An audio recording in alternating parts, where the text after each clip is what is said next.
Hola, muy buenas tardes, bienvenidos a Actualidad Política TV. Aquí estamos en la pantalla de Canal Metro, comenzando un nuevo programa, el programa que analiza la actualidad política, la política caliente, pero así también lo que tiene que ver con la actualidad social, lo económico, lo empresarial, lo gremial de nuestro país. Por eso no pierdo más tiempo y ya le doy la bienvenida al co-conductor de este programa, al señor Martín Aguirre. Buenas tardes, Martín, ¿cómo te va? Hola Fernando, ¿cómo te va? Muy buenas tardes. Bueno, Martín, hoy tenemos un programa cargadísimo, con dos visiones diferentes de país. ¿A quién vamos a tener? Así es, Fernando, dos entrevistas muy importantes. Por un lado vamos a estar hablando con Sergio Palazzo, uno de los líderes gremiales sindicales más importantes del país, que ahora integra la lista de candidatos a diputados de la Nación por la provincia de Buenos Aires en el Frente de Todos. Y en segundo lugar vamos a estar hablando con Miguel Ángel Pichetto, hoy en día auditor general de la Nación y miembro de la mesa chica de Juntos por el Cambio, así que va a ser muy interesante poder escuchar dos realidades, dos visiones distintas de la Argentina. Por un lado Sergio Palacio y por el otro lado Miguel Ángel Pichetto. Muy bien, Martín, y con esta presentación de dos invitados de lujo que tenemos hoy en Actualidad Política TV, vamos a hacer una tanda y ya regresamos con la primera entrevista. Lo vamos a tener a Sergio Palazzo. Ya volvemos.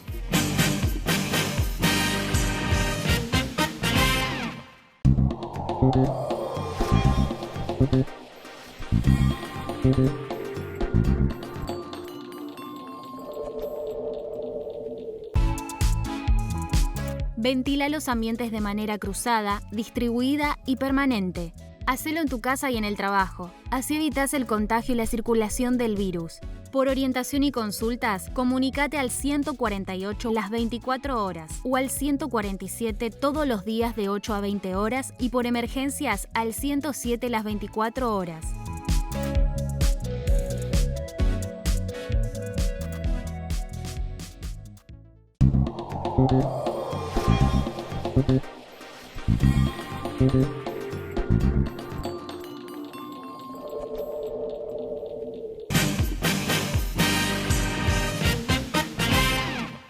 Y continuamos en Actualidad Política TV y tal cual lo anticipamos al comienzo del programa, vamos a hablar con uno de los líderes sindicales más importantes de nuestro país. Se trata del secretario general de la Asociación Bancaria y justamente precandidato a diputado nacional por la provincia de Buenos Aires en la lista del Frente de Todos. Ya lo tenemos en línea a Sergio Palazzo, a quien le damos la bienvenida. Buenas tardes, Sergio, ¿cómo te va?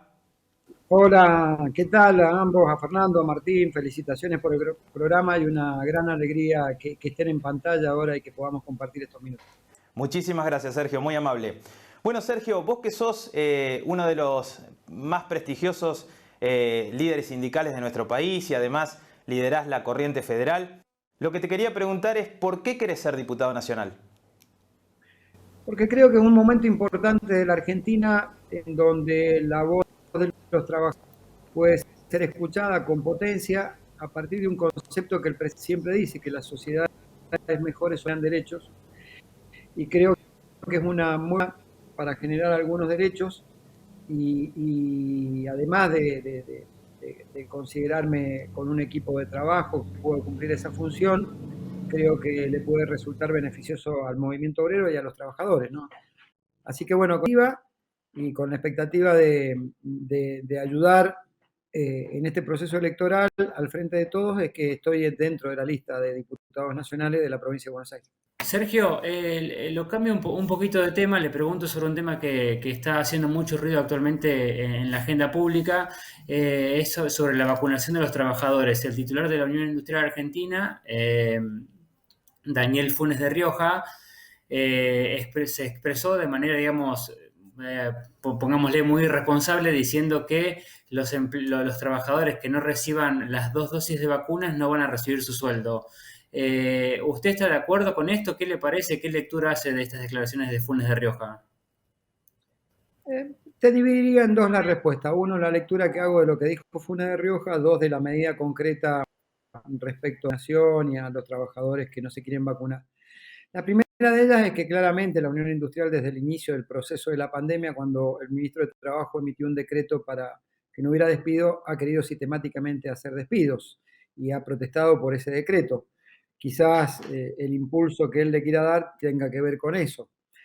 Con respecto a la medida en sí, yo creo que toda vez, primero no creo que hay mecanismos previos de diálogo entre los sectores sindicales, las empresas y el Estado, para no llegar a tener que no pagarle a un trabajador que no se vacuna, sino a través de algunas advertencias que se puedan hacer y que se puedan establecer cuáles serían los mecanismos, lograr al convencido trabajador se tiene que vacunar. No obstante ello, sí creo que toda vez que todos los trabajadores hayamos tenido la posibilidad de vacunarnos y no exista una contraindicación médica, aquellos trabajadores que no quieren vacunarse no pueden poner en riesgo la vida y la salud de los demás trabajadores en la medida que esta enfermedad siga siendo, deje de ser letal, será una opción que pueda tomar como cualquier persona.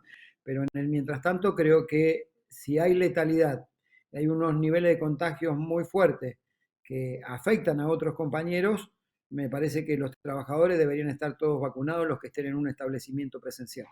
Claro, y desde los bancos, que es el sector que usted representa, los dueños de los bancos y los propietarios de los bancos, ¿ya se han expresado al respecto? ¿Hay alguna iniciativa al respecto de exigir a los trabajadores bancarios de estar vacunados para volver a sus puestos de trabajo? No ha habido ninguna expresión pública que yo haya escuchado, tampoco me lo han transmitido y hemos tenido reuniones hace poquito con ellos por un tema que estamos discutiendo de teletrabajo y de vacaciones pendientes de los trabajadores. No me lo han transmitido hasta ahora.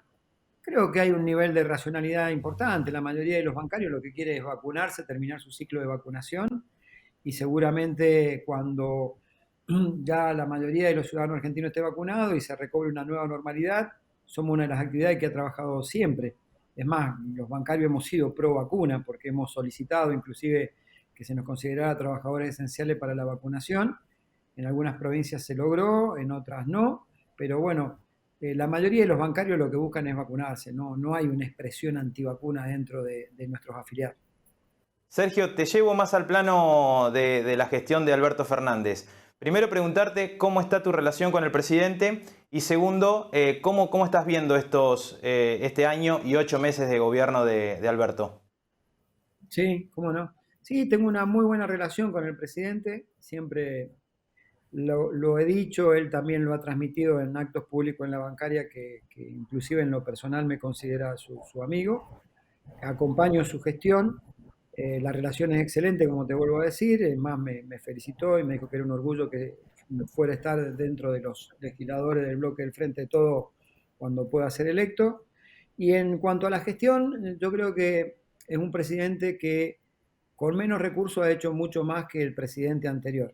Si cuando uno mira a lo que fue 4 años de gestión que nos dejaron con una alta tasa de desempleo, una caída del salario del 20%, la actividad industrial con el 50% ocioso, una deuda impagable, y se encuentra un gobierno que a los 2 meses o 3 meses de asumir se topa de frente con una pandemia de las características de esta, que la gente se infecta y se muere, y con los pocos recursos que tiene, porque este gobierno no tuvo los recursos extraordinarios de la asistencia financiera internacional privada o de organismos del Estado. No solamente no la tuvo que empezar a pagar intereses hasta que logró el acuerdo con los acreedores privados. Es decir, tuvo menos ingresos a la Argentina, después menos ingresos fiscales, porque producto del confinamiento hubo restricciones económicas, hubo actividades que no funcionaron. O sea, por 2 vías tuvo menos ingresos y tuvo salidas porque tuvo que pagar intereses. Con los pocos recursos que quedó, creo que inteligentemente y sabiamente se distribuyeron bien al priorizar primero la salud y poder equipar en infraestructura, en materia de salud, porque había una profunda desinversión, inclusive ni siquiera era Ministerio de Salud. Entonces lo primero fue cuidó la vida y recuperó la infraestructura hospitalaria para poder atender y que Argentina no colapsara como colapsaron otros países del mundo donde veíamos los enfermos en los parques, los hospitales, porque no tenían una cama, donde veíamos imágenes dramáticas como las de Manaus cuando en Brasil bajaban tubos de oxígeno y corrían con los tubos de oxígeno porque la gente se moría. Entonces, lo primero hizo correcto. Lo segundo fue los recursos que quedaban, aplicarlos a los que menos tenían y a través del IFE se llegó a más de 9 millones de argentinos y se amplió la asignación universal. Y la tercera política, que aunque parezca raro que yo diga que está bien, es que ayudó a los empresarios a pagar los salarios de la actividad registrada a través de los ATP, porque eso a los trabajadores registrados nos permitió mantener nuestra antigüedad, nuestro convenio colectivo de trabajo, nuestro salario, nuestro empleo, y nos permitió también mantener la actividad y la especialidad de nuestra actividad, porque muchos de los compañeros quizás por este impacto del avance tecnológico si hubieran terminado en la calle con un despido, quizás no hubieran recuperado un empleo de la calidad que tenían, porque este avance tecnológico ha sido muy dinámico y hay que capacitarse para estar a la altura de ese avance tecnológico. Y es un proceso que hay que transitar todavía. Así que la califico muy bien a la gestión y creo que en el orden de prioridades, en el marco de la escasez de recursos, los ha destinado correctamente para que los argentinos estemos un poco mejor. Sergio, hablaba recién del avance tecnológico. Como todos sabemos, digamos, la pandemia llegó para revolucionar absolutamente todo, el mundo laboral incluido. Usted tiene un proyecto para reducir la jornada laboral a 6 horas. ¿Piensa presentarlo en la Cámara de Diputados en caso de ser electo el 10 de diciembre? Creo que hay que dar la discusión de la reducción de la jornada de trabajo, lo he dicho siempre. Ya hay proyectos, algunos establecen 4 días en la semana, otros establecen 6 horas diarias, otros 40 semanales. Creo que hay 3 o 4 proyectos en el Congreso. Yo creo que hay que unificarlos, hay que ir progresivamente disminuyendo la jornada de trabajo. Creo que hay elementos suficientes como para que esto sea un proyecto que tenga un final feliz para los trabajadores. En principio porque hay antecedentes históricos. Cuando la primera revolución industrial de 12 horas se concluyó en que se iban a trabajar 8 horas de trabajo, fue uno de los efectos de lo que fue la primera revolución industrial. Hoy, que es la cuarta, la de la cibernética, la robótica, me parece que también hay que discutir este punto. Es decir, desde antecedentes históricos uno puede tener, empezando por ese, un montón. Lo segundo, porque el mundo va hacia eso. Cuando uno mira los países del mundo con mayor carga horaria, se encuentra que Argentina es uno de los países que mayor carga horaria tiene al tener 48 horas semanales, inclusive en la propia región, salvo Argentina, Bolivia, Paraguay, Perú y Uruguay, que tienen 48 horas como máximo de jornada laboral. Los demás países tienen menos. Tercero, porque no han habido rebajas salariales cuando esto se ha producido en los distintos lugares del mundo. Y cuarto, también porque justamente lo que hablábamos recién, el impacto tecnológico ha servido para mejorar la productividad por trabajador. Y ese excedente de productividad ha generado una mayor renta al sector empresario, que debería tener la posibilidad de seguir ganando, porque es un mundo capitalista, está claro que invierte en plata para ganar plata, pero ganar un poco menos y distribuir mejor la cantidad de horas que hay para distribuir, para que haya más trabajadores en la Argentina con empleo. Y también, porque yo sé que lo que van a decir es que tiene un impacto de costo salarial que se va a traducir en precios, seguramente, si esto sucede. Esto no debería ser así, porque durante 4 años del gobierno de Macri, los trabajadores en promedio perdieron entre el 20 y 25% de su salario. Quiere decir que ya tuvieron un costo salarial bajo con relación a lo que pasó con la inflación, y ese costo que puede significar disminuir está absorbido por ese dinero que pasó a ser parte de su rentabilidad. Sergio, por último de mi parte, hablabas recién de Mauricio Macri, de la gestión. ¿Vos lo calificarías como uno de los peores presidentes de la historia de la vuelta a la democracia? No tengo dudas que para mí fue uno de los peores presidentes, sí, claro, porque no solamente los índices cualquiera que uno tome le dan desfavorables, sino también porque la serie de promesas que hizo fueron incumplidas. Mi actividad, podemos decir, muchos bancarios sintieron esperanza cuando él decía que en su gobierno nadie iba a pagar ganancias, y de golpe encontramos con que 2 millones de trabajadores más pagaron ganancias y pagaron más.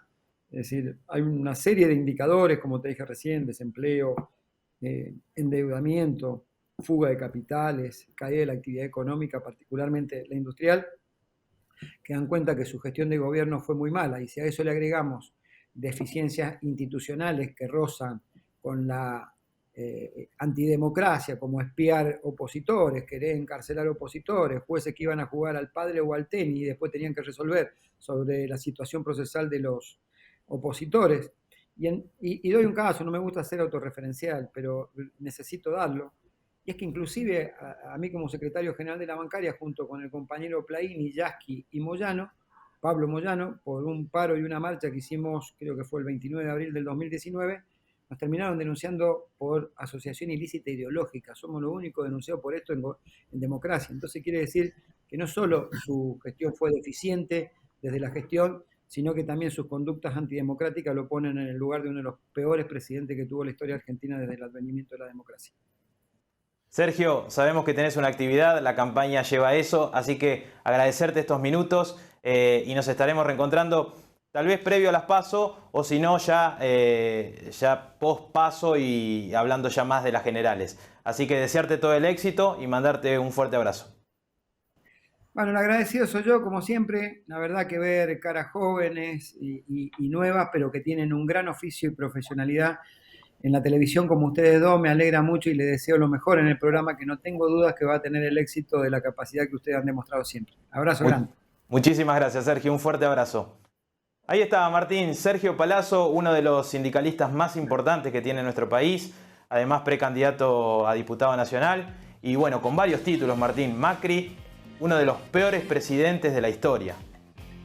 Sí, la verdad, muy importante y muy interesante escucharlo a Palazzo. Como decías vos en la introducción, Fernando, es uno de los líderes sindicales más importantes del país. Ahora va a pasar a jugar un rol muy clave, muy importante en la Cámara de Diputados. Así que un lujo que nos dimos aquí en Actualidad Política TV en tenerlo a Sergio Palazzo. En el próximo bloque charlamos con Miguel Ángel Pichetto. No se vayan, enseguida volvemos.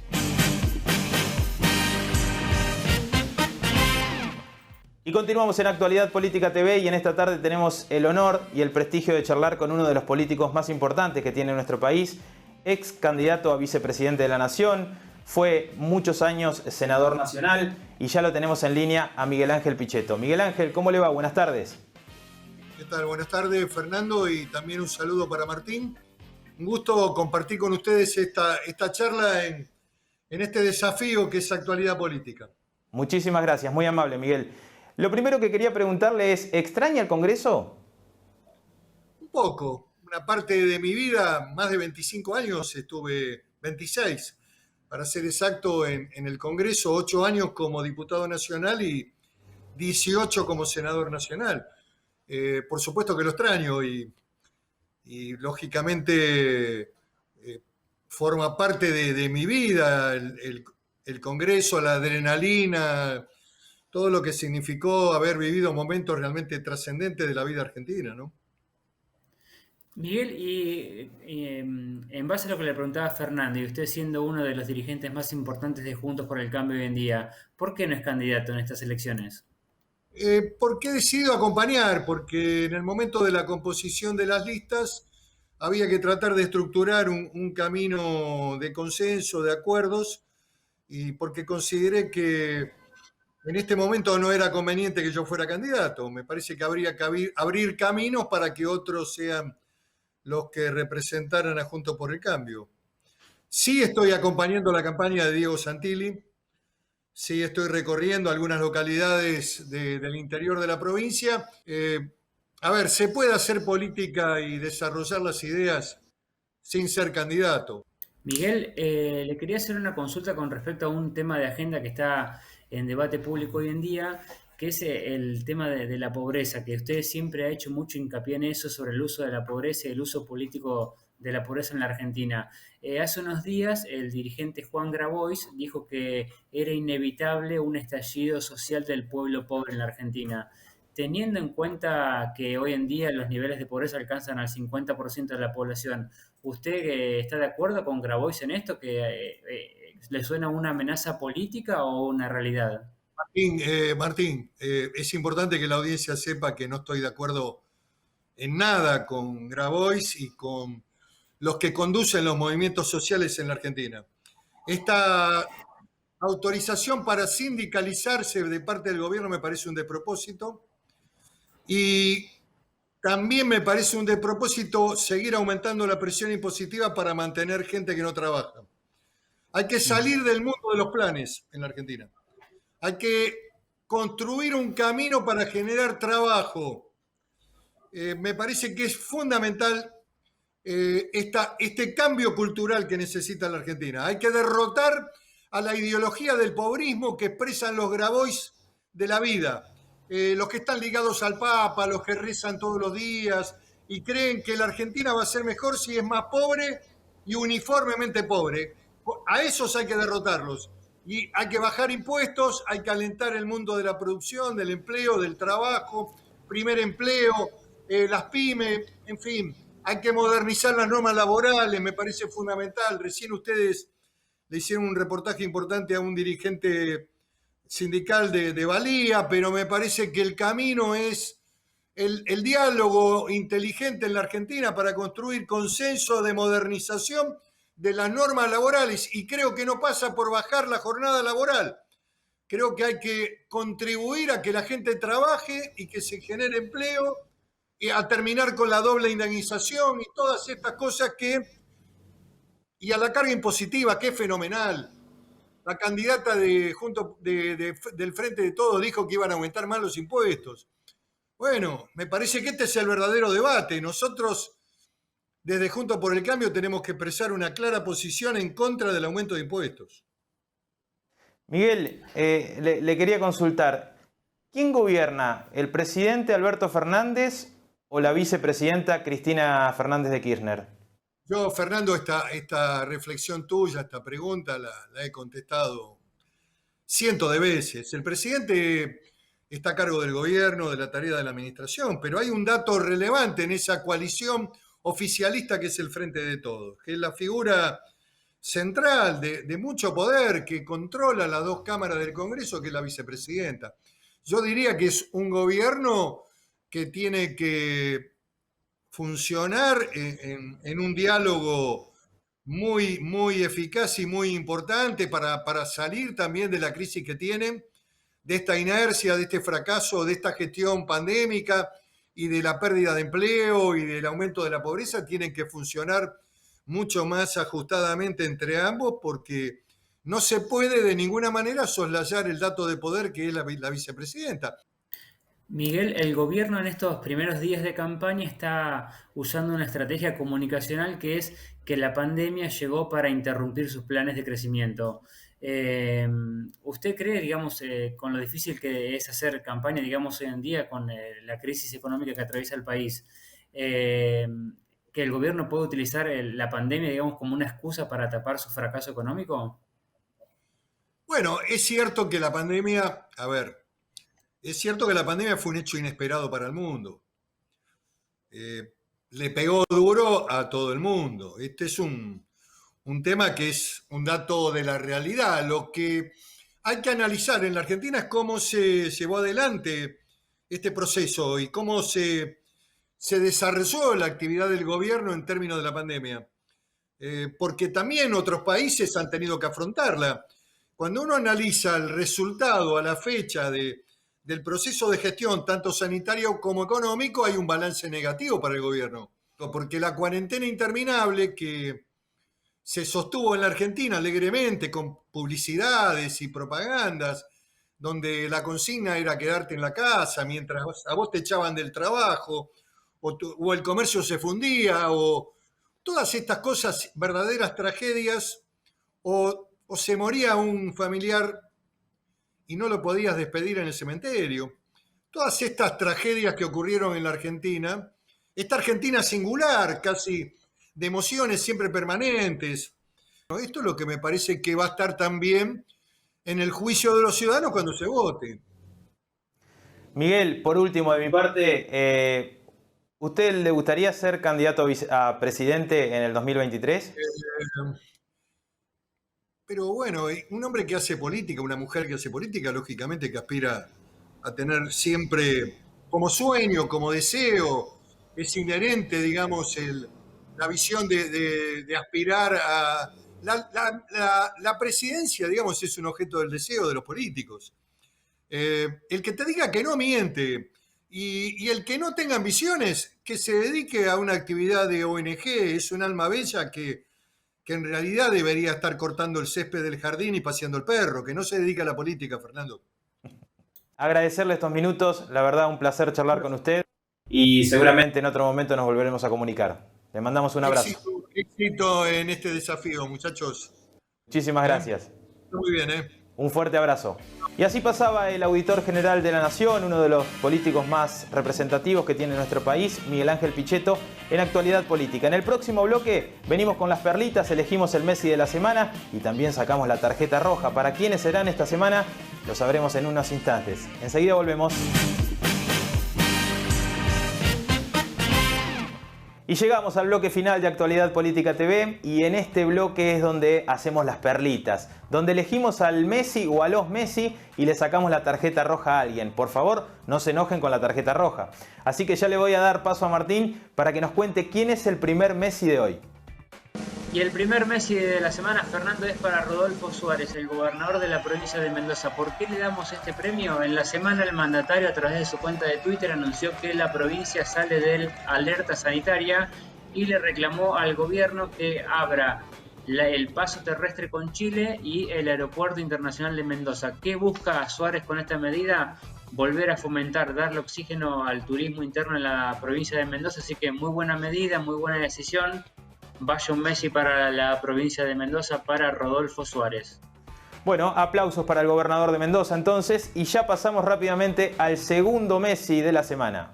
Y el segundo Messi de la semana, Fernando, va para Gabriel Catopodis, el ministro de Obras Públicas de la Nación. ¿Por qué le damos este premio? En la semana anunció que va a pedir el fin de la concesión de las autopistas Panamericana y del acceso este. La verdad que los que transitamos por esas vías y hablamos con conocimiento de causa, son literalmente un desastre, faltan hacer obras, falta mantenimiento, así que bueno, marcha un Messi de la semana para Gabriel Catopodis y esperemos que el ministro, para el bien de la gente, ponga manos a la obra y le dé alguna solución a los que transitamos habitualmente estas dos autopistas. Buena medida la del ministro de Obras Públicas de la Nación, así que aplausos, bombos y platillos para Gabriel Catopodis. Y ahora pasamos al momento de la perla negra, porque tenemos que sacar la tarjeta roja. ¿Y hoy a quién se la sacamos, Martín? Y en este caso la tarjeta roja viaja para Córdoba, Fernando. ¿Por qué? Porque se la damos a Mario Negri, el jefe del interbloque de Juntos por el Cambio en la Cámara de Diputados. Tuvo una desafortunada frase esta semana, dijo que el presidente Alberto Fernández era un revolucionario de Puerto Madero, que estaba gordito y que tenía panza. Primero, bueno, necesitamos elevar un poco el debate político en la Argentina y después Negri no vendría a ser el caso, digamos, para hablar de silueta, digamos, de peso. Sabemos que está un poquito excedido. Espero que se lo tome con humor. Marche una tarjeta roja para Córdoba, para Mario Negri. Muy bien, Martín, un abrazo y el próximo domingo nos volveremos a reencontrar en un nuevo programa de Actualidad Política TV para seguir analizando esta política caliente de nuestro país. Que tengan una muy buena semana y los esperamos el próximo domingo. Gracias por su compañía. Chau.